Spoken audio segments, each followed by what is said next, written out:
मालेगाव येथील जी महापौर आहे ती भाई इलेक्शनच्या टायमाला बाबासाहेबांचे पाय पडत होती, महापुरुषांचे पाय पडत होती, प्रेरणा घेत होती, कारण मतं मागायला, असं लोकांचं म्हणणं आहे. पण इलेक्शन जिंकल्यानंतर तिने काय केलं, भाई महापौरपदी बसल्यानंतर पाठी टिपू सुलतानचा फोटो लावला. ठीक आहे, कुठेतरी तुम्हाला वाटतं ना चुकीचं आहे. बघा तिकडे महापुरुषांचे फोटो ऑलरेडी महाराष्ट्राचे महापुरुषांचे फोटो असले पाहिजे होते, पण चला टिपू सुलतानचा फोटो लावला. तसा टिपू सुलतान वाईट व्यक्ती नाही, त्यांनी खूप चांगल्याही गोष्टी केल्या, इंग्रजाविरुद्ध लढला पण आहे तो.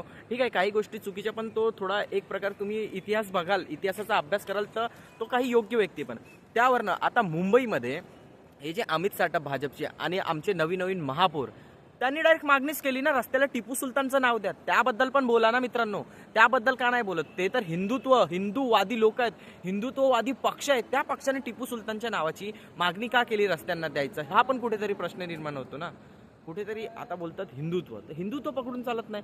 कुठेतरी मला एक प्रश्न सांगायचा आहे की एज्युकेशन, हॉस्पिटल, चांगले रस्ते, रोजगार, फ्री एज्युकेशन यावर का बोलत नाही? फक्त हिंदू, मुस्लिम आणि महापुरुषांच्या नावाखाली मतमागणी, मतफोड हे चाललेलं आहे. वेळ बनवतात आपल्याला कुठेतरी हे लोक.